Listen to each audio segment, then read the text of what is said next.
Hi guys. Hi, morning. Got me coffee. Oh, come on. Isn't this why we do our Defending Elvis Presley lives? For our coffee and for our tea, our cup of tea. So, hi, I'm not awake yet. I've got Tina in the background. I've been watching different videos, uh, all to do with Elvis's will, Lisa Marie's wishes after she passed away. Quite a serious live stream coming up. I'm not sure how long I'm going to keep going for, because if my wife comes down, I'll have to do a part 2. Hi, Jane. Hope you got yourself a coffee. I was just saying, I'm not sure how long we can go on for. My intention is to go through some legal stuff. I was going to use a couple of different YouTube videos, one from Spotlight Spy, and there's another one I'll have a look in a minute, all to do with Elvis's last will and Lisa Marie, what she wanted, where she wanted everything to go after she passed away. So, you know, the trust. So I am half asleep, but now a few small little problems on the chat channel. So in the end, I decided just to shut the chat channel down to stop all the sort of arguments. And how can I say it? I've cleansed it now. So I say that respectfully. I now have created a new 24-hour chat on Defending Elvis Presley's Facebook page, Defending Elvis Presley Facebook page. So I've closed down the old one, got a new one, and it's all about being friends, being kind to each other, giving each other love, learning about Elvis, doing our research together, posting pictures, videos, documents, and just generally bonding with each other as Team Elvis defenders. As you know, we're here for that purpose. We're here to defend Elvis and his bloodline. And I did it last night when I went to sleep, and I just looked through the conversations you guys were having last night through the night while I was asleep, and it's lovely. You're all getting to know each other and just being really friendly. It's a completely different conversation than what was happening before. I actually do think that certain people were sort of being unfairly targeted. So I just wanted to, you know, I'm all about the love. Yeah, I really liked Mindy Miller when I watched the video that she did with Shauna. It's all about coming from a good place, not taking sides, just being kind and loving and sharing love. And this is what the 24-hour chat has to be based on, that. So I've called the chat, obviously, Defending Elvis Presley fans want the truth, but it is all about, we must be kind to each other, you know, and we're not all trying to force our views. I also, if I feel that people are being singled out and picked on, it's not going to happen on my chat. I just automatically delete anything where I think people are ganging up. So, bit of a serious beginning to our live stream, but it's all from love, guys. It's all from love, and it's all about defending Elvis Presley and Lisa Marie and Benjamin and Riley and the twins and Vernon and Gladys, and of course Elvis. Yeah, so that's why we're here. That's it. No other agenda, no taking sides. Anyway, so I had a few things coming through the night. I had a message from Chrissa talking about Elvis's will and testament, his last will. He said some interesting information, which I'm going to read to you. But I had Mindy Miller send me a lovely message last night, a really kind message. I have all day for Mindy Miller. She is so lovely. I'm full of praise for Mindy Miller, one of Elvis's girlfriends around 1975. Beautiful message. And Shauna sent me a song So I thought, let's start the morning with a nice song, and then we can get all serious with the legal issues to do with Elvis's last will and Lisa Marie's last wishes. So let's play the song, yeah? And this is, so she has said, it's a new song that she's worked very hard to do. It's called Landslide.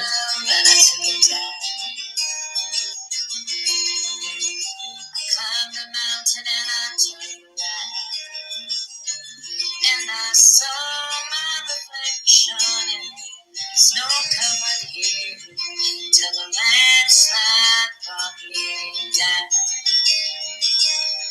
Oh, mirror in the sky, what is that? Can a child within my heart rise above? Can I sail through the changing ocean tides? Can I handle the seasons of my life?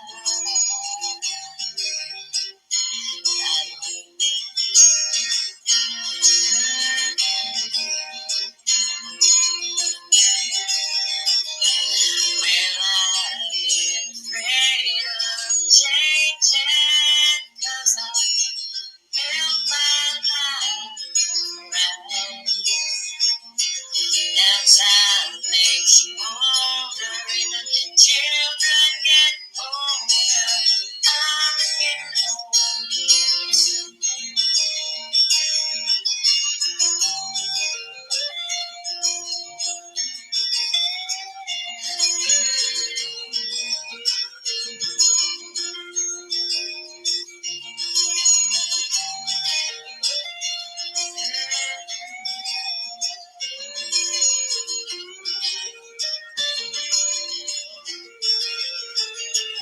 Well, I get afraid of changing, 'cause I built my life around you. Now time makes you older, even children get older. I'm getting older too. Oh, I'm getting older too. Oh, take my love and you take it. Oh, when you climb a mountain and you turn around, and if you see my reflection in snow-covered hills, when the landslide brought me down, and if you see my reflection in the snow-covered hills, where the landslide will bring you down. Oh, the landslide will bring you down. Well done, Shauna. See, that was sent to me last night from Shauna. I just thought a very sort of beautiful, touching song. If you listen to the lyrics, you can feel that Shauna's had a tough time. Yeah, and I really think, when times are tough, you look to people to be there for you, to be kind to you, and no matter what the circumstances are, this isn't about me taking sides. It's nothing to do with that. This is just, come on, let's give some kindness. Yeah, kindness. That's all it is about. Let's just be kind to each other. And I can sense in Shauna's voice that was a very emotional song to sing for her. And she says on it, she worked hard on it. So come on, yeah? Let's show some kindness. We don't have to all agree with each other. We can have, even if we fall out, guys, let's then make up and forgive, yeah? Let's not hold grudges, yeah? Let's come from a place of love.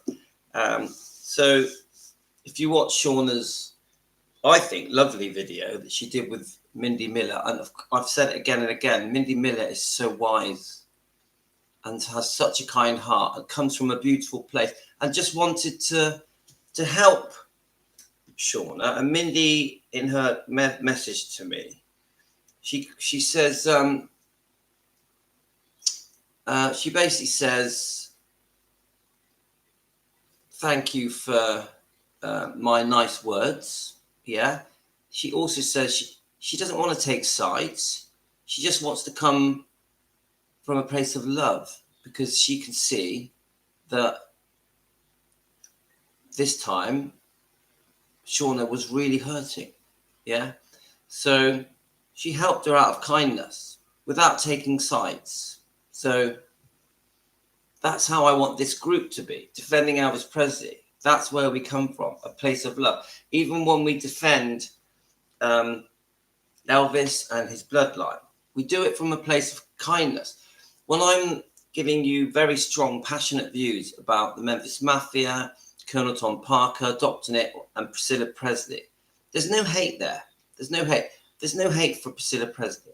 I come from a place of love. Yes, I'm defending Elvis with Team Elvis, and I want to do it in a way that we can get the truth out there, so we can expose the wrongdoing and the lies, and we are pushing for an apology from Priscilla. But no hate. No hate. We just want to help Elvis and his bloodline so they can not be embarrassed or ashamed of the type of things that have been said about him for over 40 years. Yeah, that's all it is. No hate. No hate. We are definitely not, we're not interested in creating hate or being a hate channel. That's not who we are. Right, so I want to start playing. There's a couple of videos. I thought we'd just play them. Actually, no, I'll read the comment from Chrissa first. Now, it was quite a surprising comment because it said something on it that I didn't know. I hope you got yourself a coffee and a tea, guys. Right. This is from Chrissa. I read Vernon requested Elvis to amend his will on March the 3rd, 1977, because he wanted this completed prior to the long plane flight to Hawaii. So sounds to me like Elvis was obviously going to Hawaii. We've seen the pictures of Elvis in Hawaii, yeah? Looking slimmer, yeah? I might add. And you can Google that and you'll find those pictures. After Elvis revisited his will, Ginger and Charlie signed as witnesses. Vernon placed the amended will in his office. Larry states Elvis told him that when he amended his will, he added Larry and a few others to receive $50,000 each. Now, I've never heard this. I've never, ever heard this. That Elvis amended his will to give, I'll just say that bit again, Larry, obviously Larry Geller has said this. I'd like to see proof of this. I'd like to see a video at least, or I'd love to have some kind of proof, yeah? Larry states that Elvis told him that when he amended his will, he added Larry and a few others. Now, I'd like to know who the few others were, yeah? Are we talking the Memphis Mafia? To receive $50,000 each. Now, that does sound like Elvis to me. He was so kind, generous. I can completely imagine Elvis doing his will. Vernon Presley is pressurizing him to sign the will. I think Vernon was quite worried in that last year about Elvis's health, even though he tried to play it down. I can completely see that he was secretly panicking and wanted that will signed, especially on behalf of Lisa Marie, yeah? But when Vernon filed the amended will and after passing, Vernon removed those papers. Now, that's quite a big thing to say, that Vernon removed these extra 3 pages, I think it was, that where Elvis had added other people to receive some money on his last will and testament. So any proof of that, guys? Any proof?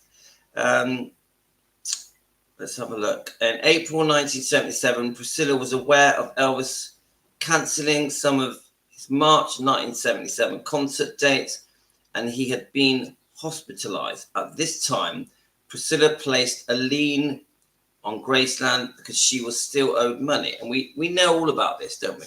The second divorce settlement, the charge placed on the building.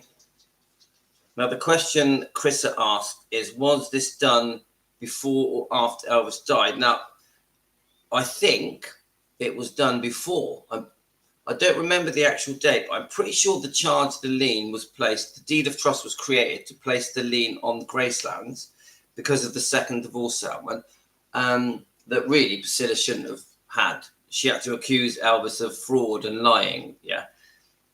So the answer to your question, I'm pretty sure it was done before Elvis passed.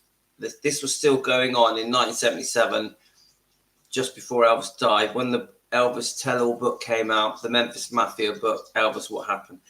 So as far as I remember, I think Amy Collett may have sent me this document showing the date the lien was placed, the charge, the deed of trust created to create the lien, the debt, a way of paying Elvis back in installments. I'm pretty sure Amy Collett sent me this, so thank you to Amy. And I'm pretty sure it was before Elvis died.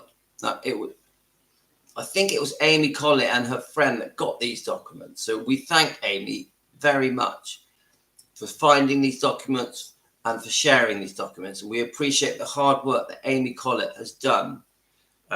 But anyway, let me just read this. At this time, Priscilla placed a lien on Graceland because she was still owed money on the divorce settlement.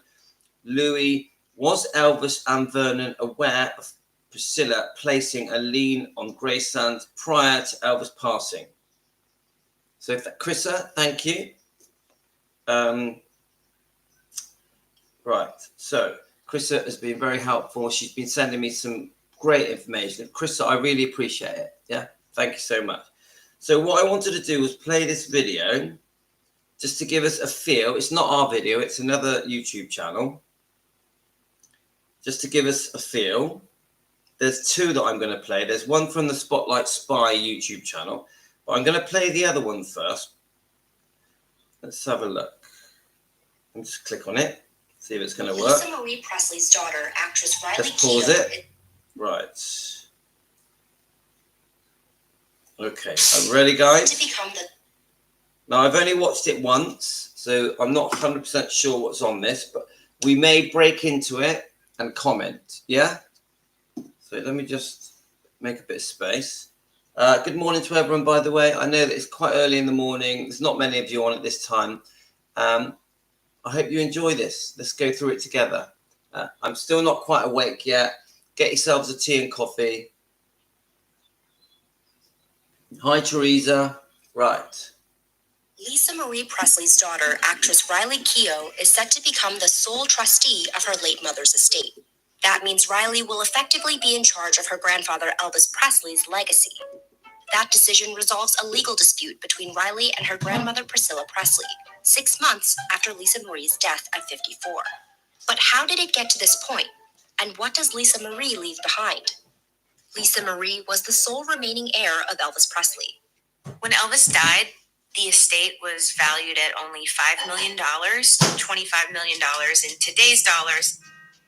His ex-wife Priscilla stepped in to try and save the estate. That involved opening Graceland to the public in 1982. So essentially the property became, instead of a drain on the estate with maintenance, became a moneymaker for the family. Elvis Presley Enterprises was also set up to manage the estate's assets. Lisa Marie took over the estate and Elvis Presley Enterprises in 1993. It's estimated that by the time Lisa Marie turned 25 and fully inherited the estate, it was valued at around $100 million. That turnaround would not last long. In 2005, Lisa Marie sold the majority of Elvis Presley Enterprises, but retained ownership of the Graceland mansion. The sale was to help clear $20 million in debt, according to a 2018 lawsuit filed by her former business manager. She accused him of letting the estate dwindle away, and he in turn countersued, accusing her of living an extravagant lifestyle against all better advice. So we know that money was being spent in big quantities. Details were laid out in court documents filed last November, related to her divorce from her fourth husband. They revealed Lisa Marie was spending in excess of $92,000 per month. That included expenses for her young twin daughters. She received around $104,000 per month on average from EPE and took home a monthly salary of $4,361 as an employee of Graceland. She had around $95,000 in the bank and nearly $715,000 in stocks, bonds, and other assets. But she owed $1.8 million in taxes. Overall, the filings indicate Lisa Marie Presley's net worth was negative $3.8 million in the months before her death. Lisa Marie's assets were held in what's called a living revocable trust, with her 3 surviving children as beneficiaries. But here was where things got complicated. In 2010, she named her mother, Priscilla, and former business manager, Barry Siegel, as co-trustees. Priscilla Presley says she discovered this document purporting to remove Priscilla and Barry and in place appoint Lisa Marie's daughter, Riley Keough, as a trustee. Priscilla said the signatures didn't match, names were misspelled, and various trust rules weren't followed. So Priscilla asked a judge to declare the new document to be invalid and to keep her position as co-trustee to oversee her daughter's assets. In June, Riley Keough asked an LA court to approve a settlement that will see her become the sole trustee of Lisa Marie's assets. Those include the Graceland mansion and the proceeds from the life insurance policy. The settlement also included an undisclosed one-off payment to Priscilla, who will also be paid a monthly fee as a special advisor to the trust. A spokesperson for Priscilla didn't respond to a request for comment. Immediately after the settlement was reached in May, Priscilla said she was pleased to resolve the situation. Riley's lawyer didn't respond to multiple requests for comment. The legal dispute played out as the Elvis brand expands to new audiences and revenue streams. The King of Rock and Roll's legacy will endure under a unified front, for now. Okay, guys. Well, I thought that was excellent. I know we've been through it all before, guys. We all know all the different details. But I'm just trying to refresh us to get us back up to speed. Please comment away if there's anything in that stands out to you. I'm now gonna play Spotlight Spies video. Now, Spotlight Spies, brilliant channel. I highly recommend you subscribe to it. For some reason, she stopped making videos, but highly recommended. And Chrissa even mentioned Spotlight Spy to me, so thank you, Chrissa. So let's go to it. Yes, she has a real sense of style, the way that she makes videos. Her editing is excellent. I highly praise this lady, and I really wish that she would keep on making her videos. Let's watch how brilliant her editing is at the beginning, and she does create an atmosphere with her videos. Right, I'm going to press play, and then I'll let the dog out. Now, don't forget, we're in my kitchen, guys. My 4-year-old son, Tino, is behind me. It's very early in the morning in the UK, near Bristol. And you're going to get noises. My wife's going to walk in. The kids are going to walk in. The dog's going to keep barking. But I welcome you into my kitchen here in England. All right, let's play it.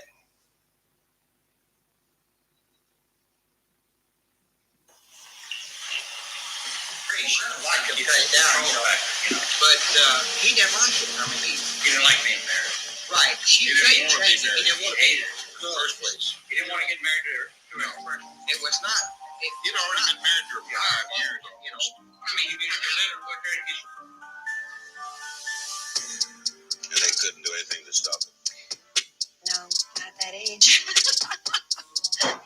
It was difficult because he would call at all hours of the night. We'd talk on the phone 2 and 3 hours at a time.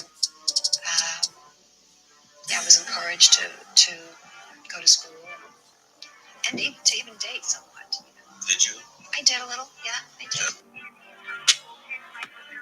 In a 1985 interview with Barbara Walters, Priscilla explains that her relationship with Elvis was more of a mother-daughter companionship. She took karate lessons from stuntman and martial arts expert Mike Stone, and eventually had an affair with him. Ultimately, Priscilla's lack of intimate life with Elvis. Brilliant editing. I love it. He shouldn't have been married. He didn't want. No, I know. Yeah, that's the key. You know, he did. Because I do feel like he would be there. He would protect me. Yeah. I feel like that's a protection that I haven't ever had since I was 9. And so I think, especially recently, I think that he would absolutely protect me.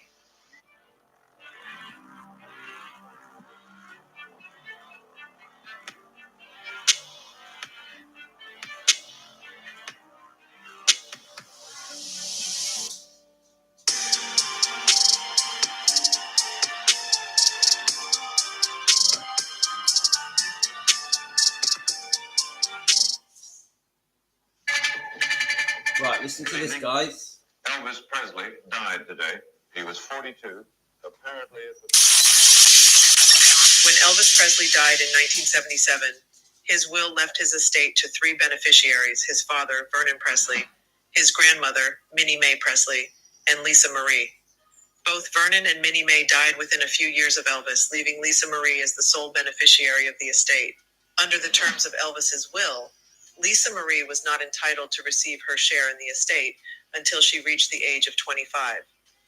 This meant that those assets were held in a trust for Lisa Marie, presided over by Priscilla Presley, the National Bank of Commerce in Memphis, and Joseph Hanks, Elvis's former accountant, as trustees. In 1981, Elvis Presley Enterprises was formed as a company with a professional management team intended to manage the assets and conduct the business of the estate. Although the Presleys retained ownership of Graceland, the doors of the 23-room mansion were open to the public under the organization of EPE. Lisa Marie became entitled to receive her share in the estate in 1993, but rather than receiving this outright, she opted to create an irrevocable living trust, also known as the Promenade Trust. In addition to holding Graceland and all of Elvis's personal assets, this trust held 100% of the shares in EPE. This trust was created by and for Lisa Marie Presley when she was 25 years old as an estate plan, and contained provisions for how it will be managed and named, who the beneficiaries are, and how that will play out. The initial co-trustees named were Lisa Marie, Priscilla Presley, and the National Bank of Commerce in Memphis, Tennessee. In this trust, it listed the distribution upon her death to be 1/9 to Navarone and Priscilla, with the remaining 8/9 to Lisa's living children. It also noted her preference in education for the children as the Church of Scientology. There was an addiction clause that would allow the co-trustees, in this we assume Priscilla in regards to Lisa Marie, to drug and alcohol test and remove income if found dependent on substances. Also, it states that once all living descendants are no longer available to inherit distributions from the estate, that the estate would be dissolved and split 50-50 between the Church of Scientology and a homeless charitable organization. I found it interesting, and items to note were also that Marco Garibaldi, Navarone's father, was listed as Priscilla's spouse in the trust document, and that a majority vote rules for all items within the trust, and you will shortly see, as hands continue to change, Priscilla most likely aligned herself with an additional trustee in order to outvote Lisa Marie as necessary and probably customarily. I'm a very direct woman. If I do not get that We approval, love Joan Collins. and please understand that I have controlling interest, I shall fire You you all remember on this, the spot guys? and replace you with a board that will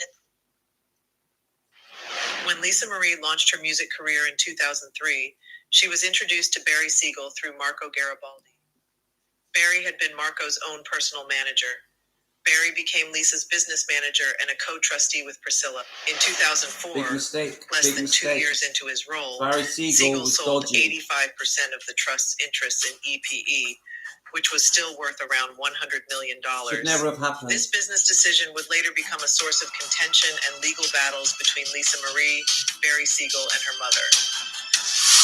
On July 30th, 2007, Priscilla Presley removed National Bank of Commerce as co-trustee and appointed City National Bank as co-trustee. In October of 2014, Tony Ortega, one of the foremost reporters on the Scientology beat, working to expose them, reports that Lisa Marie has left Scientology for good and was fighting a war with the organization behind the scenes, helping stories come to light that exposed, according to him, the most despicable practices of her former faith. Lisa Marie couldn't believe it and left. And at that point, she told the people she was with, "That's it, I'm no longer Morning, Jane. Scientologist." So October 2014, she's out, really upset about what had happened.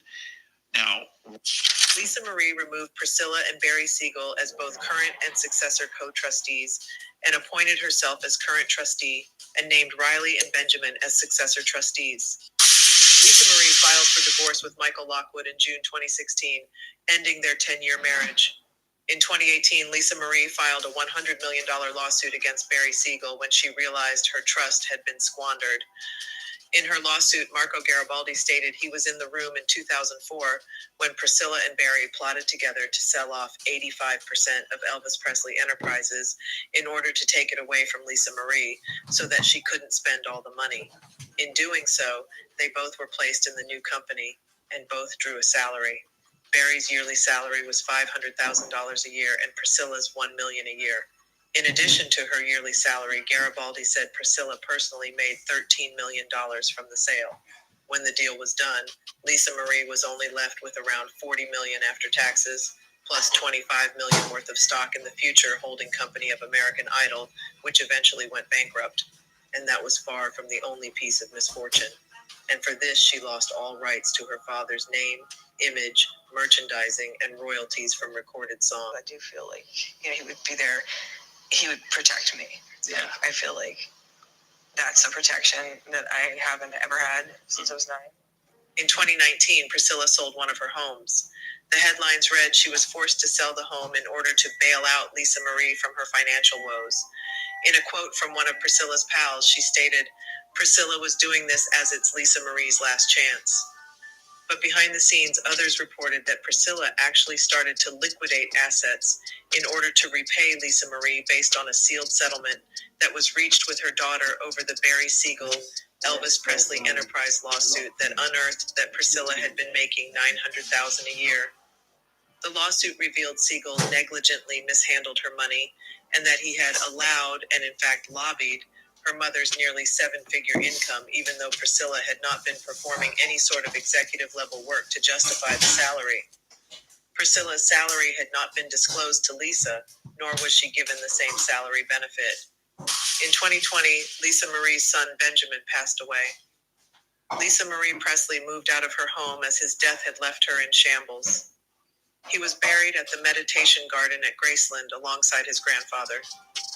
Benjamin was just 27. In 2022, Navarone got married in Switzerland. Lisa Marie was not invited, and an insider said, Lisa did not care. She wouldn't have gone even if she'd been invited. She and Navarone hate each other now, and they have for a while. Navarone reportedly blames Lisa Marie for permanently fracturing his family after she recruited Marco to testify in her lawsuit against business manager Barry Siegel. Navarone has never forgiven or forgotten what Lisa Marie and his father did, spills the insider. He'd even changed his last name to Garcia. Navarone also launched public attacks on Lisa Marie, posting she was an effing expletive before wishing her dead on a now deleted post. This morning, Lisa Marie Presley has died after reportedly suffering cardiac arrest on Thursday. TMZ reporting Presley was found unresponsive at her Calabasas home Thursday morning. Engine 125 squad 68 full arrest. Her ex-husband, Danny Keogh, performing CPR until medics could arrive. On January 26, 2023, Priscilla filed a petition in the court seeking to invalidate Lisa Marie's amendment, which replaced her as a trustee on March 11, 2016. On January 26, 2023, Barry Siegel tendered his resignation as co-trustee of the trust. Despite Priscilla contesting the 2016 amendment, pursuant to Article 12 of the trust, Riley had automatically become a co-trustee upon the death of her mother on January 12, 2023. Michael Lockwood is the father of Harper and Finley, and he was appointed their guardian ad litem. The trust owned a life insurance policy at the time of Lisa's death. The trust is now entitled to the proceeds of the life insurance policy.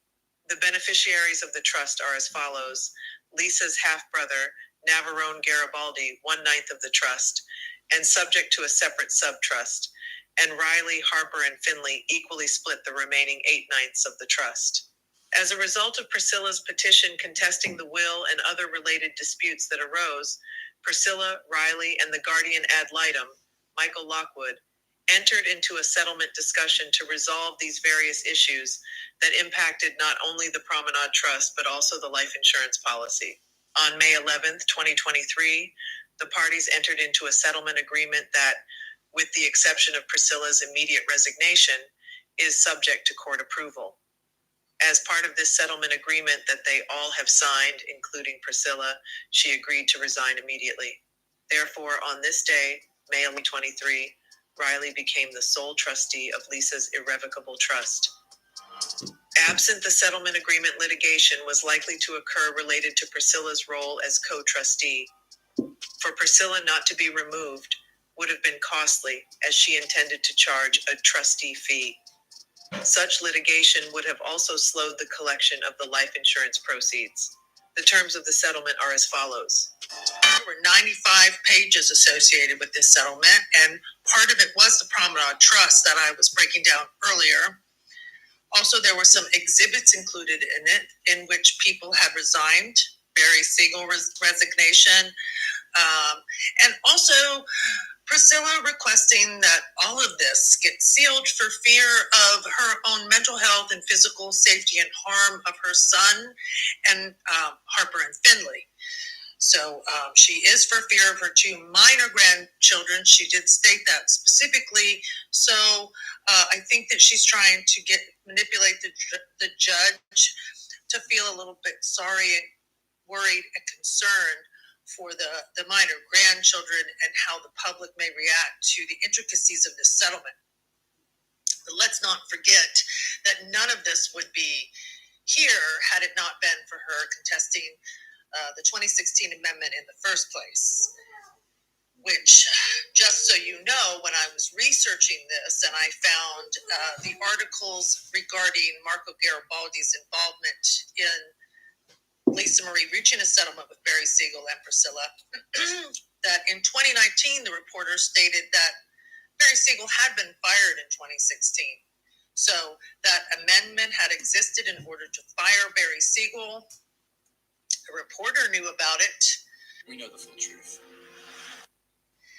Riley and Priscilla have come to an agreement along with Lockwood, who represents the twins. And they have filed this with the court for the court to approve. And as soon as they do so, Priscilla is going to relinquish control and turn it over to Riley. And Riley will then be able to file and collect the life insurance policy. And then in doing so, she will be paying off Priscilla off the top, an undisclosed amount. Here, take your money and go and leave us all alone. To avoid all the fees that would have happened with litigation. And then also she is going to pay her off to the top, the 1/9 portion of Navarone. And now we know that does come from the Promenade Trust. So this came from Lisa Marie way back in the day. So she never took it out. And, I just say, it is what it is. It's all going to the Scientologists anyways in the end. A lot of really cool people are Scientologists. So 1/9 will go to Navarone off the top, and the other undisclosed $1 million will go to Priscilla, and then Riley is also going to be reimbursing her for the legal fees that she has expended in order to contest the will, the 2016 amendment. And then also she has agreed to bury her at Graceland as close to Elvis as she can possibly get her. And she is allowing Priscilla to name who she wants at her memorial service and who will be a part of her burial. Also to note, it says that Priscilla will be able to access any items that are hers from Graceland or any storage garages, and but it's up for Priscilla to prove that those are hers, and Riley will help her to the extent that she can, but she doesn't guarantee anything. And last but not least, Priscilla will be a special advisor. Now, as for your title, I was thinking special advisor title. To the trust. As for the shareholder interest in Elvis Presley Enterprise, I'm trying to determine where the special advisor role comes from, aside from the fact that, yes, that's a way of getting paid. So she'll be paid an undisclosed amount that we don't know for the next 10 years. Whether or not Riley fires her or terminates her, also Riley is responsible for telling her what her duties are in regards to that role. My question is that is she the special advisor because she still owns her own and separate interest in the Elvis Presley Enterprises that is not a part of the trust, and it is part of what she and Barry Siegel broke off with back in the day. And so then she might be the bridge between the two, as she's possibly, had her feet in both buckets this whole time, and now she's separating from the two. So anyhow, that's what we've got for the latest, guys. I'll be back for more. Brilliant. Like, comment, and subscribe. Let me know what you think about all of this. Brilliant. So, guys, I highly recommend that you go over to Spotlight Spy and subscribe to that channel. I'm going to play another one from her. But we've just played 2 brilliant videos, 2 excellent videos. I'm going to play some more. Not quite yet. Let me just... So, seriously, anything that you needed to learn about all the goings on with Lisa Marie, that I didn't need to butt in and comment because it just says everything. There's so much information in there. If you've missed the beginning, if you've missed the first half an hour of our morning live stream, Sunday morning in the UK, go back to the beginning. Shauna sent me a beautiful song, which I played this morning for you guys. We know that Shauna's been going through it. This song, I think she even wrote the song. It's obvious that she sang it from the heart. Quite an emotional song, quite a tearful song, I would say. So we're showing Shauna some support as defending Elvis Presley. Go back and listen to that song. It's right at the beginning. But then we play 2 very, very good... well done, Sue. Then we play 2 very, very good videos showing some extremely interesting information. That these 2 video channels have obviously done a lot of work to put this together into their YouTubes, and I really appreciate it. Really appreciate it. So watch them, go back through them, and watch them. Yeah. Right. I'm gonna go back to Spotlight Spy eventually, but I wanted to go through some of your comments. So you guys have been sending me some great stuff. There was one very long comment, but I thought I'm going to read it. Now, it might be off topic. This is from Donna Salvador. She says, I've never seen this channel before, but I'm so glad it came up in my feed. I felt so uneasy for many years. Every time I've seen Priscilla in an interview or even in photographs, I've always been able to get a very good sense of a person's character from what comes through in their eyes. Now I finally know why I have gotten this uneasy feeling about her. There is so much I was unaware of concerning her and Elvis. Obviously, no one is perfect, but I never got anything negative coming from Elvis. There was a deep, very moving love that he had for so many people. His mother, his parents, his daughter, Priscilla, and scores of others. And he loved God and so much. So much. All through the years, I could nearly feel the deep pain inside Lisa Marie. I agree with that. You can tell. She has great times, she has great highs, but she also has deep lows, doesn't she?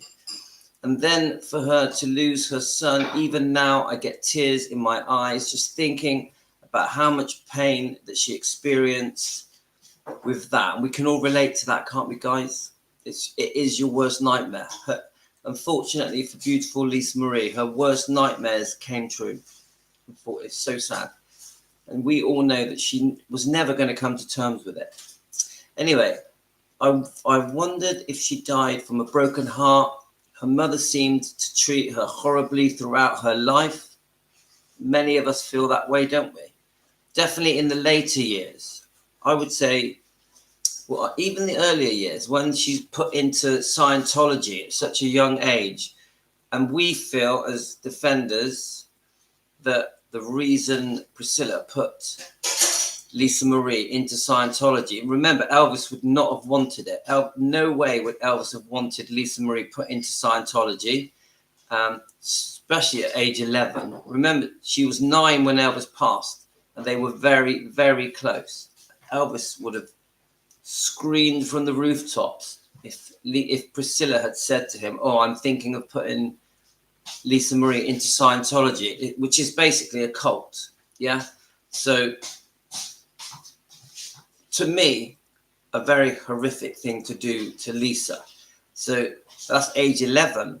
Yeah. So they obviously didn't get on and off, all the way through the decades. Now, I think there was an adjustment period when she first went into Scientology, and she did, and some of us call it brainwashing, she did grow to love Scientology for a period. Yeah. But I think as she got older, she wised up and realized they're a bunch of fruitcakes. Yeah. And got herself out of there. Yeah. So 100% we know as Team Elvis, she should never have gone into Scientology. Should never have happened. That was one of Priscilla's biggest mistakes that she ever made, was forcing her daughter into this cult, Scientology. So I don't think the fans can ever forgive her for that either. I think it's such a serious thing, because the knock-on effect, the ripple effect of Lisa Marie at age 11 being forced into Scientology, I think had a very damaging effect on her whole life and her children. Yeah, even Benjamin. So it's just very upsetting, isn't it? Yeah, this is why the fans are outraged. So let's keep going. I have 3 sons and one is also named Benjamin. I wonder, her mother seemed to treat her horribly throughout her life. Yeah, on and off. They had good times, but overall there was many feuds, even feuding when she died because she was demanding that the film Priscilla not be made. Sofia Coppola's film Priscilla. Lisa Marie did not want it made. I feel that behind the scenes they were feuding. Even there was a possibility, in my opinion, for entertainment purposes, of a lawsuit. So how does just one woman wreak such havoc on the one that she should have loved? I mean, that's strong words, isn't it, guys? What are your opinions on that? How does just one woman wreak such havoc on the one that she should have loved? And come on, many of us here are parents, grandparents, even great-grandparents. And you don't, do you? You always send love to your kids. Yeah, you go through your ups and downs, but ultimately you always send love. You never take money out of their pocket. Now remember, this agreement that was made by Riley Keough with Priscilla, there was an absolute fortune given to Priscilla, and that money was her grandchildren's money. It is her grandchildren's money. Priscilla is literally taking money out of her grandchildren's pocket. It's disgusting, isn't it, guys? It's disgusting. Yeah. I don't want to push it, guys, but how do you sleep at night when you're taking money out of your own grandchildren's pocket and your daughter has died and your daughter's wishes was to hand everything to the grandkids? Yeah. And Priscilla was there demanding $1 million, 400,000 legal fees, a salary, and demanding to be buried next to Elvis. It's beyond me. How can a woman expect to be buried next to her ex-husband that she divorced, was unfaithful to, robbed him of his money, in my opinion, and then demand to be buried next to him? It doesn't make any sense. She wasn't even a Presley, was she? 50 years not together, and she's demanding to be buried next to him, even though she's had so many different lovers and boyfriends, one of them for over 20 years, Michael Edwards for 7 years, but she demands to be buried next to him. Just doesn't add up. It doesn't make sense. Even on behalf of her beautiful daughter, Lisa Marie Presley, who we all adore, yeah, she must be turning in her grave, knowing that her mother, after she died, was demanding a massive amount of money. Money came first. This is the disconnect that we have towards Priscilla that doesn't make sense. And I'm not trying to cause hate here. I'm not trying to create hate. I'm trying to say why. What went so wrong? Where does this come from? This greed for money, for wealth, even after her daughter has died. It doesn't add up, guys. Even the way that Priscilla is conducting herself now financially, with the personal appearances, the autographs for cash, and still ongoing lawsuits. Obviously, we know the Bridget Cruz one, and the circumstances are worrying about items of Elvis Presley being auctioned off. Even that, there's many questions to ask of even that. And then we have this counter sue with elder abuse. It's just a mess. It is just a mess. And it's so wrong on so many levels. And I always keep saying to Priscilla, what are you doing? What is happening? You're nearly, someone tell me her birthday, guys. Isn't she about to turn 80? It just doesn't add up. It does not add up. Any normal family where you have grandparents, the parents, the grandkids, this kind of stuff doesn't happen. You don't have the grandparent money grabbing the grandkids' money. Never. It's unheard of. Even this thing where she wants to get buried next to Elvis, which we know was refused, but she still got permission to be buried in the meditation garden. It's just crazy. Who the hell gets buried next to their ex-husband who they were unfaithful to, and such a cruel divorce settlement, after having loads of different lovers, and then keep saying that they're the love, he's the love of my life, he's the love of my life. Even me, say if I divorced me, let's say Louis, and I divorced my wife that I was unfaithful to in 1972, yeah? And then I go on and live my life. 50 years later, yeah? Am I going to demand to be buried next to my ex-wife that I was unfaithful to? It doesn't add up. It doesn't. Even though they had a child together, that was 50 years ago. It does not add up. It makes no sense. I will never understand it. I will never get my head round a woman wanting to be buried next to her husband that she had a very cruel, very bitter, very nasty divorce with. Just, it's beyond me, guys. Beyond me. I know I'm repeating myself, but I'll drink my coffee and just try and understand it.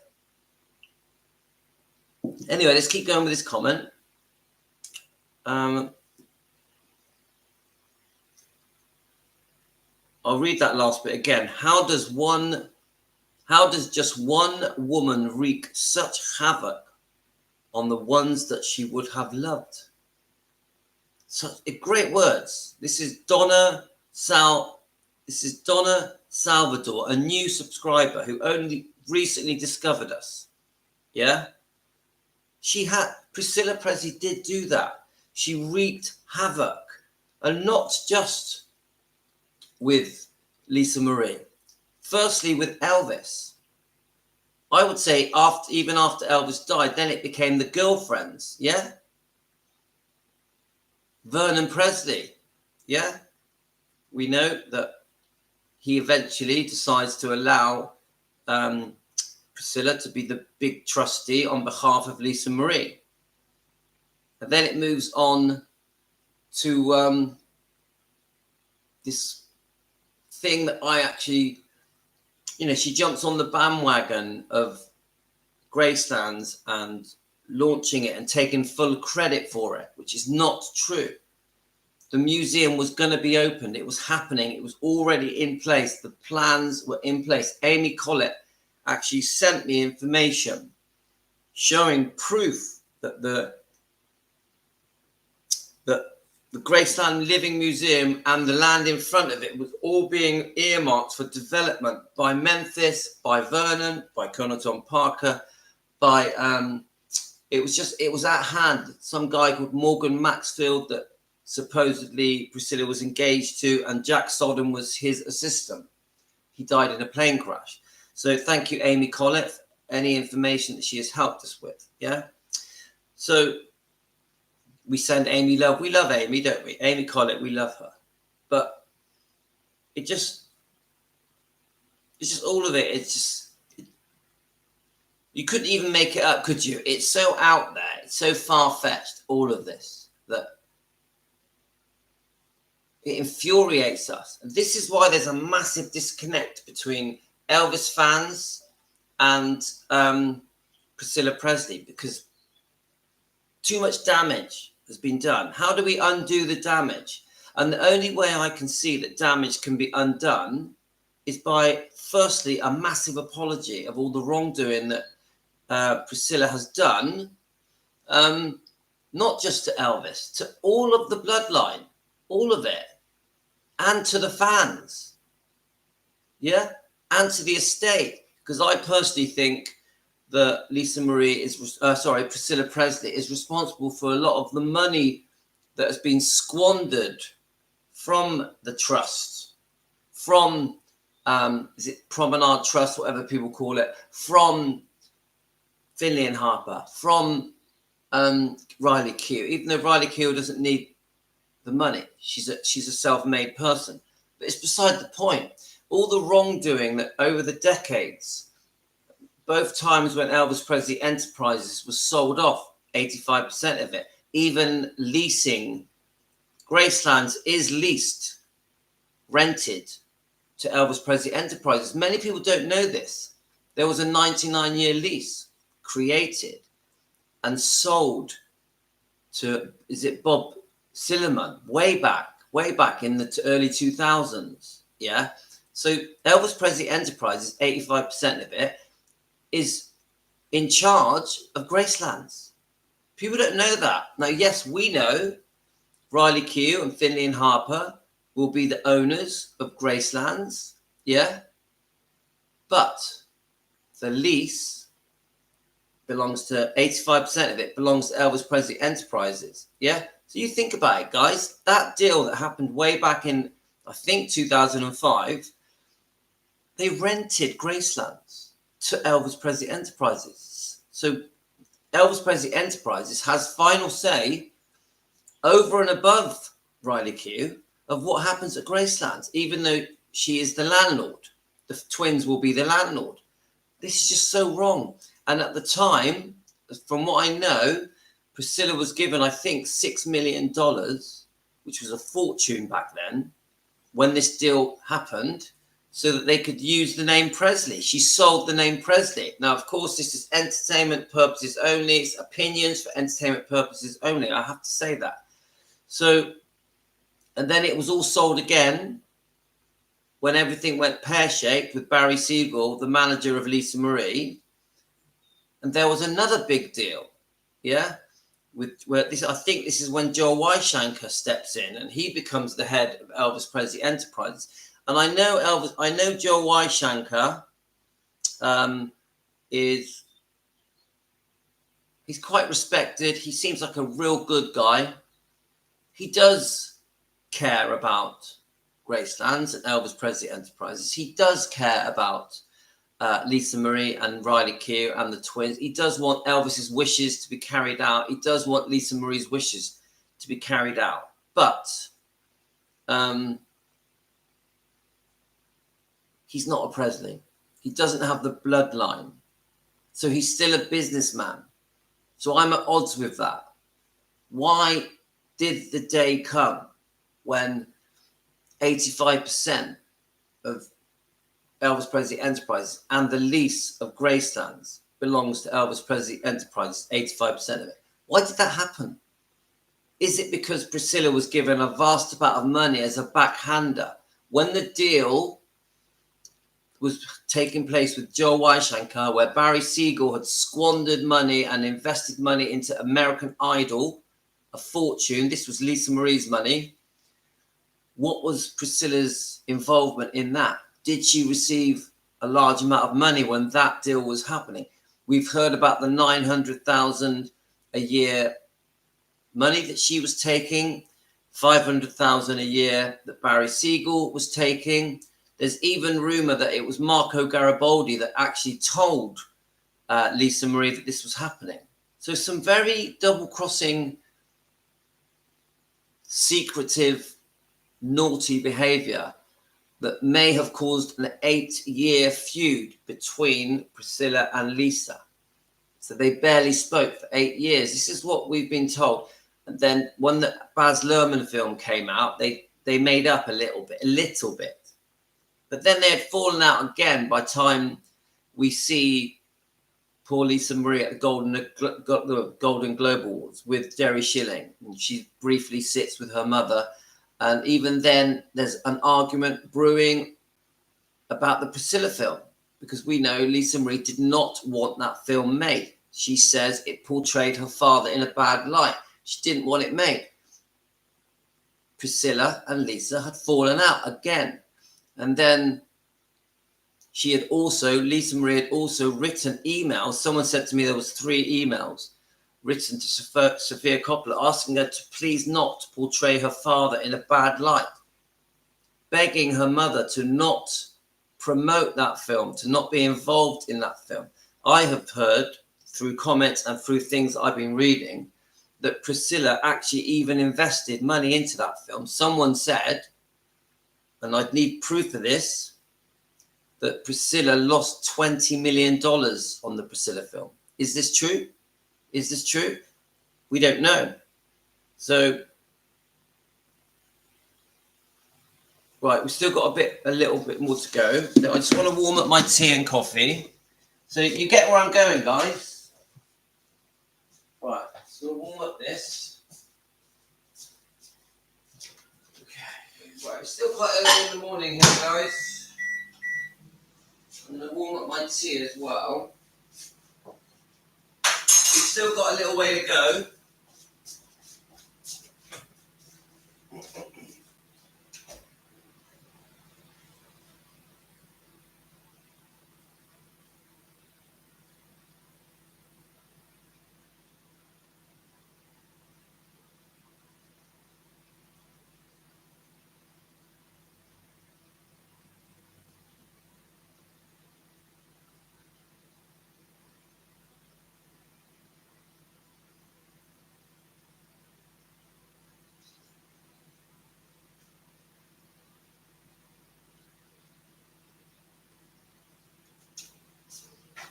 Right, let's grab that tea. I'm still half asleep, guys. I'm still not awake. Are you guys awake? Okay.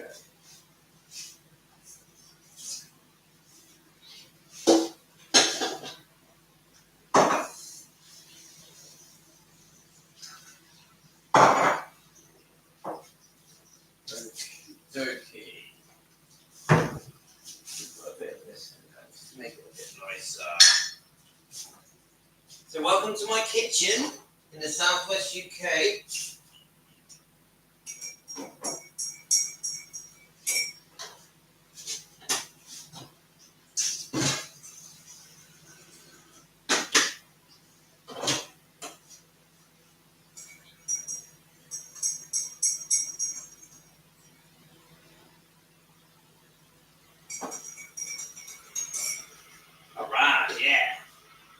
Okay, so we've done a tea and a coffee. I hope you've got yourselves a tea and a coffee.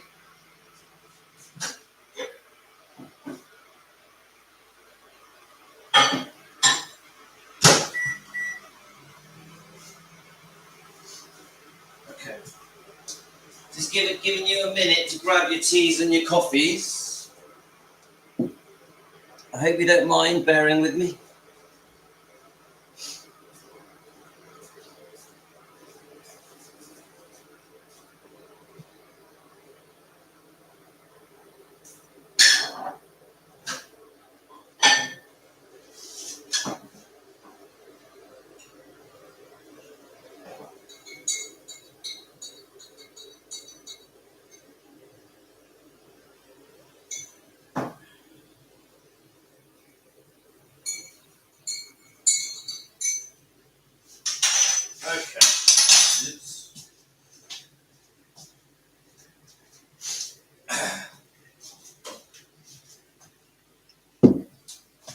How are we? So, I know for many of you, let's just move this over a bit.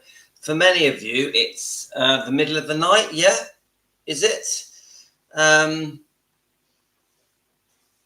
So I've got myself a small coffee and a very big cup of tea. Look at the size of that cup. Isn't that the biggest teacup you've ever seen in your life? Look at it. Massive. A little cute coffee. I this morning I've treated myself. I put a bit of honey in there. So there's 22 of you watching. So a lot of you, some of you are in the UK. So we've got an okay time, which is 9:44 a.m. Some of you in America, so it's the middle of the night. I'm guessing in America it's like 5 in the morning. What time is it in America, guys? And then we've got Canada, we've got Australia. I'm actually not sure. What time is it in Australia? Let's have a look. Any of you on from Australia?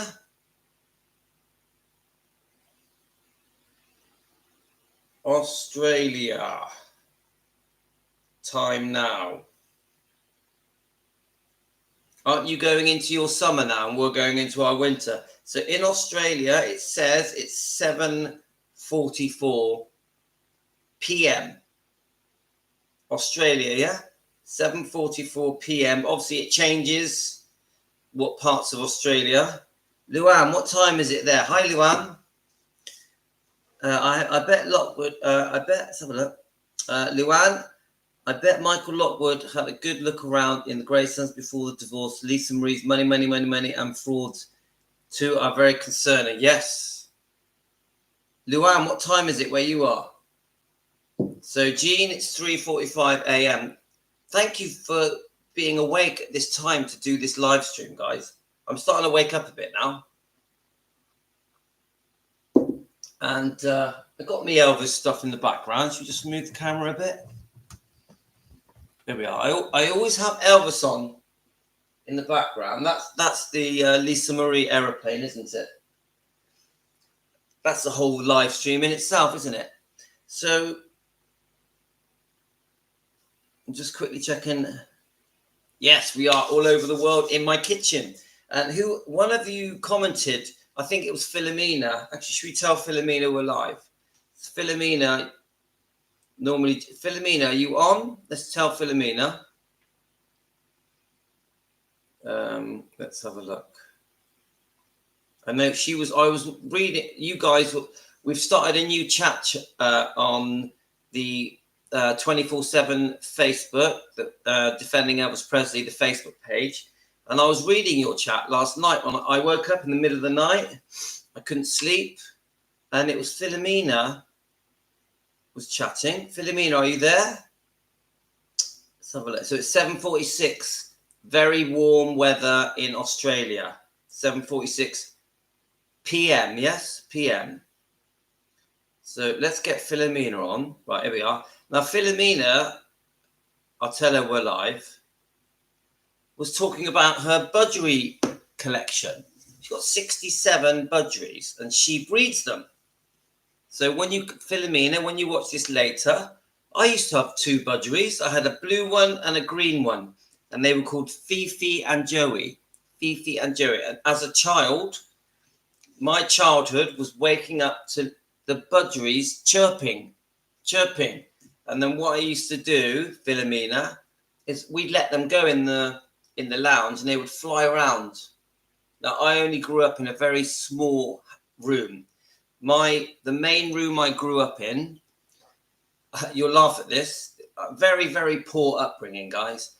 So when I was 6, 7, 8, I grew up in one room about quarter the size of this. This is a big room, quarter the size of this room. And in that room was a cooker, the bath, the sofa, the utility room, and the dining room, all in this one room. Yeah. So we lived in this very small room. Obviously I'm a twin. I had 2 sisters, and whilst we were watching TV, sat on the sofa, we'd be facing people having a bath. very, very poor, very humble upbringing I had. And our garden was a small piece of roof. We would go out through a small door onto a very dangerous roof, and that was our garden. And the house leaked, the windows leaked, there was no heating. I had a pretty basic upbringing, but I always remember in that room we had the two budgerigars, Fifi and Joey, and then we would have to clean the cage out, and then we would let them fly around that tiny little room. Yeah, crazy, isn't it? Oh, Colin, do you know what? It's okay that we had a humble upbringing, because I think, because I also have very good memories. I've got some bad memories, but I also have very good memories of my childhood. I loved my memories of watching Elvis movies, listening to Elvis, being with my brothers and sisters. And when my dad was in a good mood, he could be amazing. When he was in a bad mood, he was very scary. Yeah. But I loved Christmas, even though we only used to get one present. Christmas Day, we would only get one present, quite a small present. Yeah. I actually used to cry on Christmas Day because all my friends would get 6, 7, 8 presents each. I would get one. Poor me, poor Louis. But it did teach me to appreciate everything. So I really appreciate, as I went through my life with my twin brother and started to, get a car and a home and possessions, I appreciate everything. I really appreciate everything. I appreciate every day. I appreciate everything that I've got. I feel very lucky. Obviously, hard work has paid off for me and my twin brother. But I did have, some of my best memories, guys, are from just being sat with my brothers and sisters watching Elvis on TV. Honestly, some of my best memories. So just a sort of interesting story about how I grew up. So hi, Linda. My point is, humble beginning teaches you how to work and what you want in life. Colleen, I agree with that. And it did do that for me. It did. And even when me and my twin brother decided we wanted to go into business, we were only about 19. It was because we had nothing. And when you've got nothing, you may as well be ambitious and try to grow.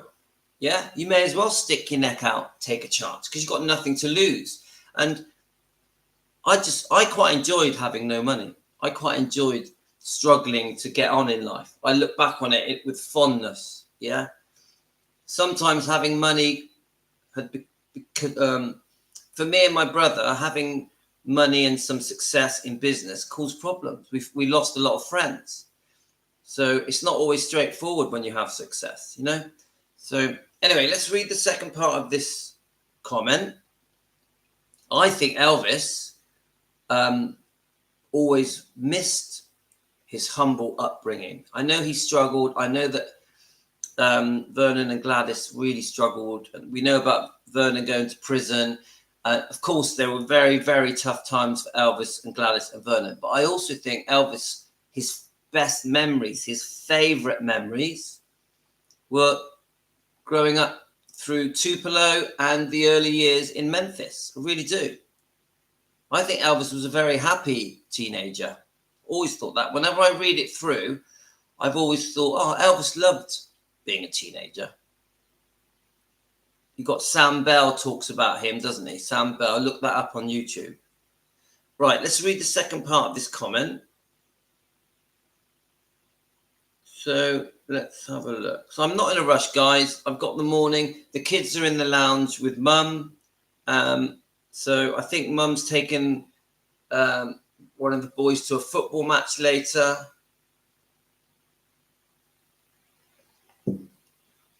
I had a daddy called Bobby. Right, let's have a look. I had a budgie called Bobby. Right, okay. Yeah, Philomena's not on. Philomena, I know you'd love it, us talking about our budgies. He's not here. Yeah, that's right, Sue. Right, so right. I've always been able to get a very good sense of a person's character. Oh, no, we've read this.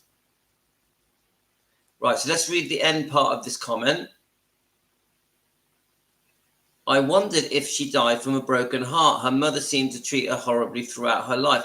How does just one woman wreak so much havoc? I don't recall Elvis ever saying bad things about her. And this is true. No matter what happened with Priscilla, Elvis, he never slated her, did he? The only hint that Elvis shows of Priscilla and his marriage is when he has that conversation with Red West that is secretly recorded by Red West, which we know he shouldn't have done. And then he talks about, that wedding, that wedding thing. He was married before he knew it. So it says, I don't recall Elvis ever saying bad things about her, not ever, and he certainly would have been justified, but he was too classy and loving to say bad things. Of course, everything I'm saying here is my intuitive thoughts about it all. And yes, many of us, our views are intuitive, aren't they? It's instinct, it's gut feeling. A lot of the things I say to you guys is common sense. It's just what I don't know, Elvis. I wasn't there. I am just a fan. I'm in England, thousands of miles away from anything that happened to do with Elvis and the bloodline. Some may say it's none of my business. Yeah, because who am I? But I will say this. We as fans, we are intuitive, as this comment says. We get a feel for things. So, is CKC on? Is Chrissa on? Is she? Chrissa, we were reading. If you're there, I can't see a comment here. Chrissa, if you're there, we read your comment out very early in this live stream, over an hour ago, and I've played some really good YouTube channel footage based on your initial comment that we've read out, that talks about Vernon possibly hiding 3 pages of Elvis's last will and testament that had been altered, and it starts from your comment, and then we've moved forward. So then it says, anyway, thank you for having this channel and defending those who aren't here anymore to defend themselves. And that's exactly what we do, haven't we? We've got a channel defending Elvis Presley, fans want the truth, and together with Team Elvis, we defend Elvis Presley because he can't defend himself anymore. And we keep saying that over and over again. He can't defend himself anymore. So that's that. Anyway, my wife next week we're going to see an Elvis impersonator. And I'm not sure if any of you know them, but my wife sent me who they are. The incredible show is headlined by Sean Clush. Sean Clush. So I think I might play a little clip of him. Do any of you know him? Sean Clush. And the other one, it says, after winning BBC One's The World's Greatest Elvis, hosted by Vernon Kay back in 2007, seen by 6 million viewers, the following year, Sean went on to win the first ever Ultimate Elvis Tribute Artist contest held Elvis Presley Enterprises in Memphis, Tennessee. So we're going to see him, but there's also another one. Playing the role of hip-swiveling 50s Elvis is the UK's very own Ben Thompson. Ben Thompson, crowned the Ultimate Elvis Tribute Artist in 2018. His exciting and energetic performances have continuously lit up audiences around the globe, earning him a reputation as one of the very best Elvis tribute artists. And then lastly, this is the show we're seeing, yeah? Lastly, and new for 2024, the producers are delighted to introduce the 2014 Ultimate Tribute Artist champion, Jay Dupuis, performing the leather-clad 68 comeback special, a seasoned performer from legends in concert.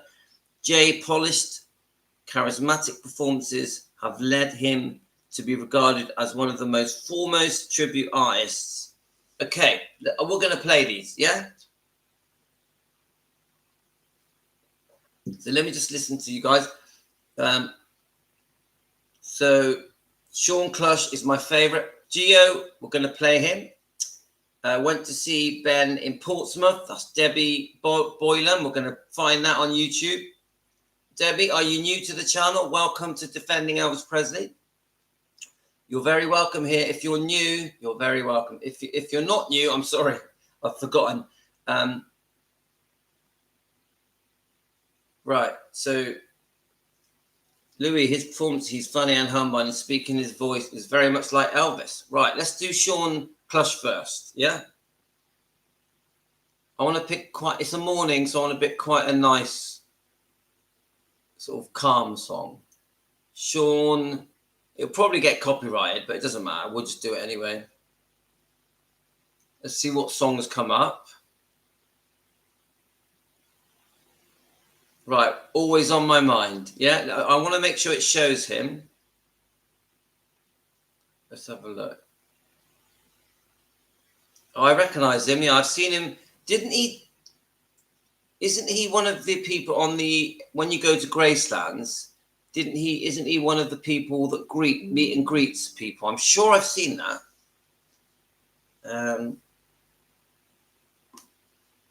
Okay. I want to get a good one of him. All right, it's got him on Pop Idol, I think. So I'm just going to pick one that I think. So we've got him here.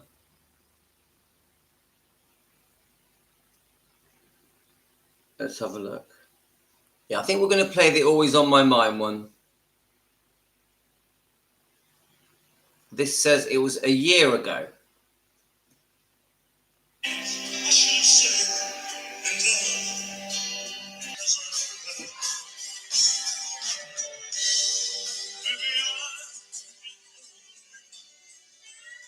Right, let's do the next one. Let me just get his name. It was Ben. Let's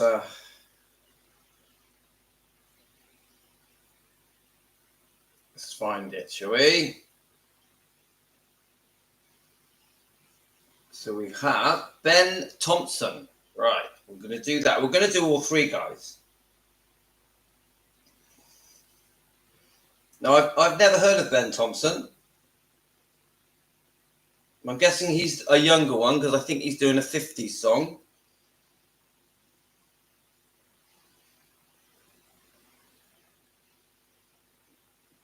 Let's have a go. Here we go.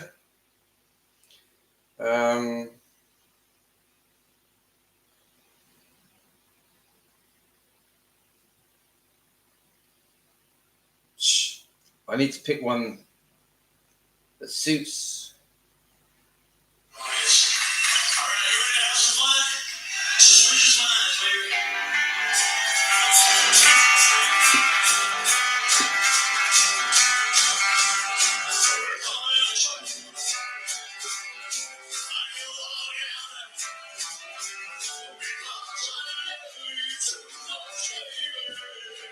All right, okay, Joe.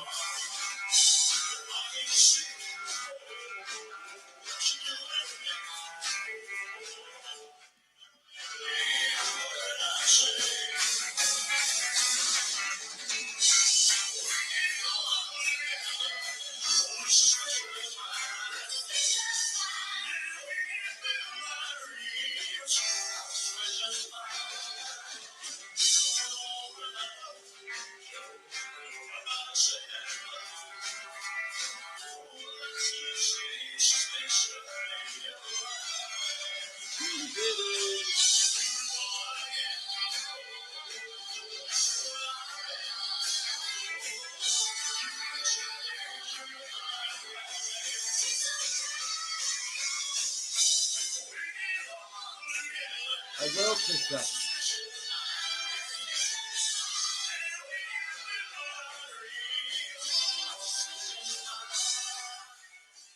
So let's and then we'll see who the other one is. So I think we're going next Saturday in a week. Yeah. So and the last one is J Dupuis. J Dupuis. Let's look him up, shall we? YouTube are going to copyright all this anyway, so they'll probably make me delete it. But it doesn't matter because why not? A bit of music on Sunday morning, yeah?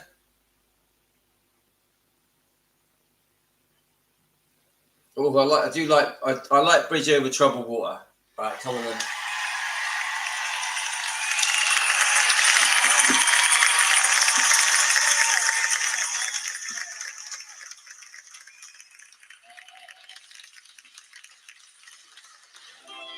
Oh, I do love this song, guys. I was watching a rehearsal of this with Elvis last night.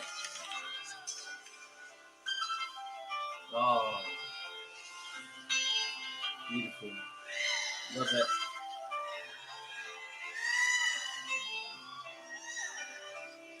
Hi, Lorna. Oh, love this song.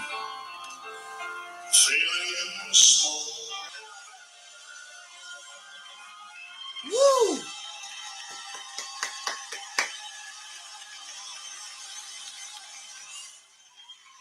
So last night, I didn't, guys. You know, we're all getting on a bit now, aren't we? I'm 57. Many of you are in your 50s, 60s, 70s, 80s, even 90s. And my hip last night was aching, like really aching. Do you guys ever get aches and pains? Do you ever get a bad back or a bit of an achy hip? I couldn't sleep. I took some paracetamol, and it was just, I wasn't going to sleep. It was aching too much. It wasn't like severe pain, but it was enough. It was just enough pain to keep me awake. So I thought, I can't sleep. I'm going to go on to the 24-hour Defending Elvis Presley chat. I was watching that for a while, and I was listening to a few people chatting on there. I think it was Eric. It was Finola. Let me just quickly see if I can scan back on it. So we had, Eric, Finola, Ruby, Multi, Deborah, Ginger, Tina. Who else? Tonya. I'm just scrolling back. Kirsty, Elizabeth. All of you were chatting, a beautiful chat. I loved how you were all getting on last night, which is why we created the new chat to try and get people back on a friendly chat basis. Yeah. And I was really enjoying the chat. And then I thought I'm gonna listen to a few things. So I found a few clips I really liked, and I thought, I want to play these clips to the Team Elvis, yeah, to you guys. So I think I put 3 of them on here. Let's have a look. There could be 4. I'm going to play all 4 of them. Actually, they're all shorts. So, yes, this hip pain. I've had this hip pain for years, guys, for years. Yeah, I try not to take painkillers. I really try not to. It's like always a last resort for me. And the strongest ones I will take is paracetamol or ibuprofen. So, yeah, poor Vibex. Yes, Jane. Yeah, but it's funny because I'll get my hip pain, but if I go for a run, it's fine. I'm allowed. It's fine. My body is good for runs. I can run miles and miles. I've done some half marathons. I can run on and on. The hip isn't affected when I run. It's only affected at night when I lie down. I have no idea why.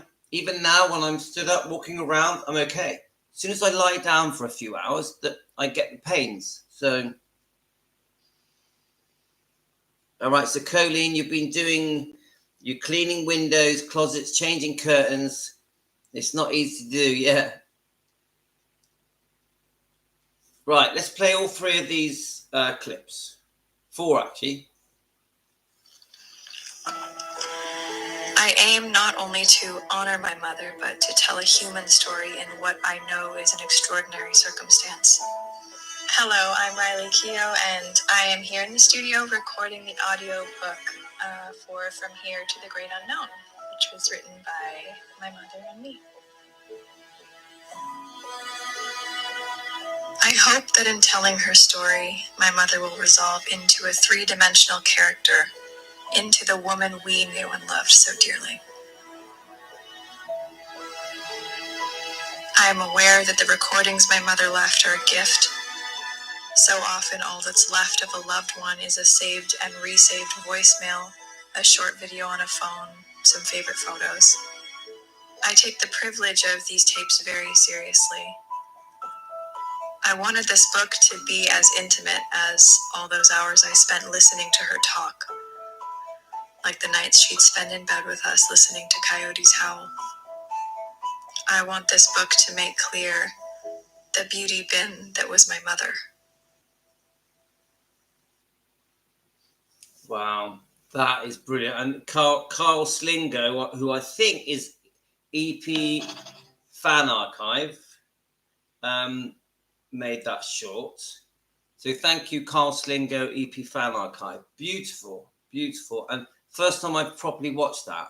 And I'm glad we watched that together. So it tells me that she's definitely, Riley Keough is definitely doing an audio book using her own voice, which we do like that, don't we, guys? Elvis's granddaughter, Lisa Marie's daughter, doing an audio book using her voice. Very special, very special. And everything she mentioned there was beautiful. So right, let's see what this is. I found three things. I'm not sure if this is the same one. We'll play this. It's from Elvis Matters. I think that's a YouTube channel, Elvis Matters. It could be Instagram. Let's just play it and see what we think.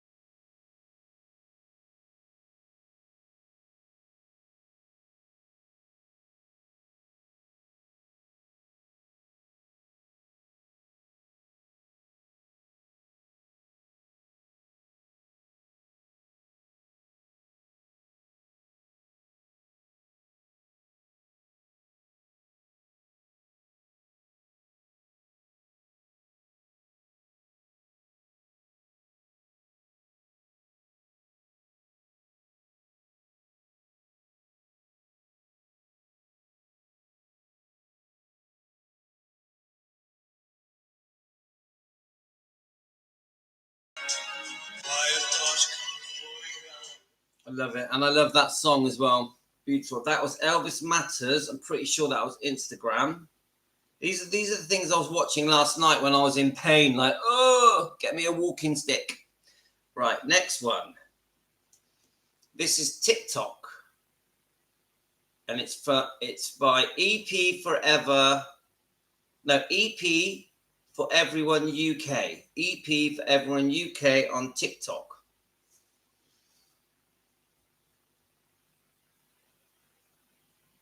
Why is it not giving us sound? Let's have a look. It might. Oh, here we go. Right, here we go. Let me click on it again. Go to the press conference and observe it. Also, was not your general music business so much as a general mainstream press. First of all, I plead innocent of all charges.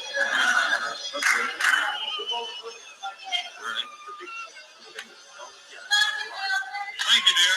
Love you too. Thank you. Mr. Presley, I hear from a lot of people in the press corps that you really are a shy, humble, wonderful human being. Would you agree with that? Well, I don't know what makes them think that. This gold belt. So this is showing the room that Elvis did that interview in, which I thought was very interesting. I think the room hasn't changed. It's still the same. You see where Elvis is seated. A very famous interview where he shows his belt.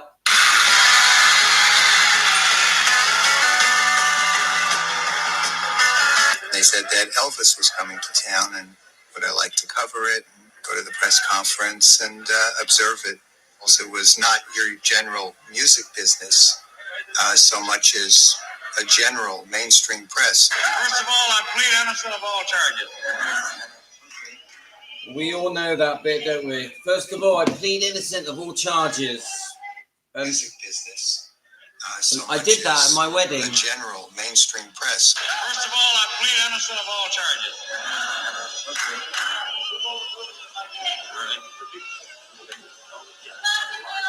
Thank you, dear. Love you too. Thank you. Mr. Presley, I hear from a lot of people in the press corps that you really are a shy, humble, wonderful human being. Would you agree with that?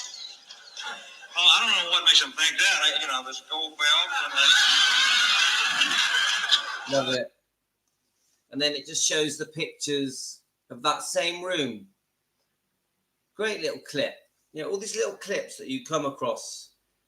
I think that's the last one I did. These are what I watched. Oh, there's one more that was very short. Well, thank you for coming. There's really nowhere else we'd rather be once again than with you on a special day like this. Well, thank you for coming. There's really nowhere else we'd rather be once again than with you on a special day like this. Beautiful. Well, thank you for coming. Here we go. when I said I needed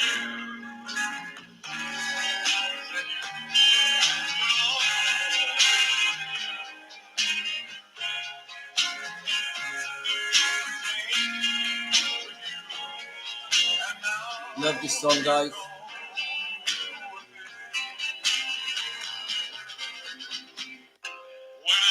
Love it.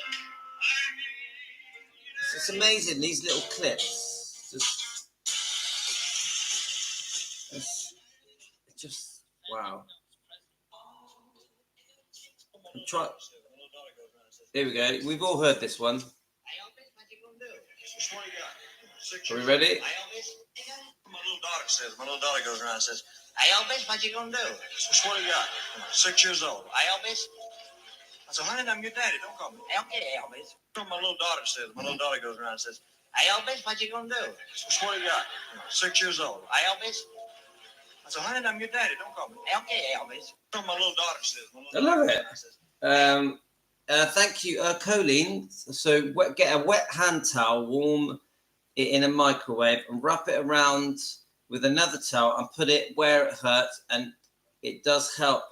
And you can keep warming it up as you need it. So, or a water bottle, yeah. And it's yeah. So just last night was particularly bad, but anyway, thank you for all of your help. All right, Lorna, with the links, you're trying to. So obviously, if you're interested in my Instagram and my TikTok and my X, I'll get the channel up.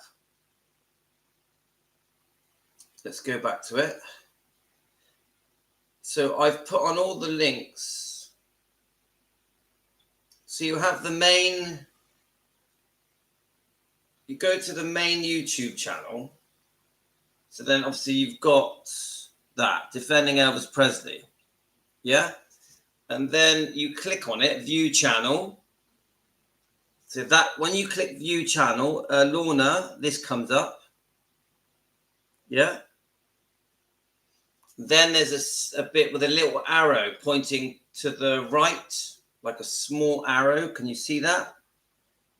By my finger that's moving. You click the arrow, and then it shows you all. You have to scroll up, and it shows you all the links. I've got lots of links. I've got the TikTok, X, Instagram. I've got my diet channel, my cup of tea button, my buy me a coffee button, and become a member. And I've got my family hobby link, and I've got my Volkswagen Beetle project. So it's all on there. Anyway, guys, I'm going to go now. We've been on for ages. We've been on for nearly 2 hours. Thanks, guys. I had a brilliant morning with you. I'm going to spend some time with the kids and my wife. And thank you very much. Now, go back to the beginning. The first hour or the first half an hour of this live stream is very, very interesting. We even have a song from Shauna that she sent me last night. Beautiful song. I'm going to have to go, guys. You take care. Sending you all love. If you've enjoyed what I do, hit the buy me a coffee button or hit the thank you button on YouTube. And if you want to be a member, it's $1 a month. Thanks, guys. Take care. All the best to you. Sending you all love. Take care. Bye-bye, guys.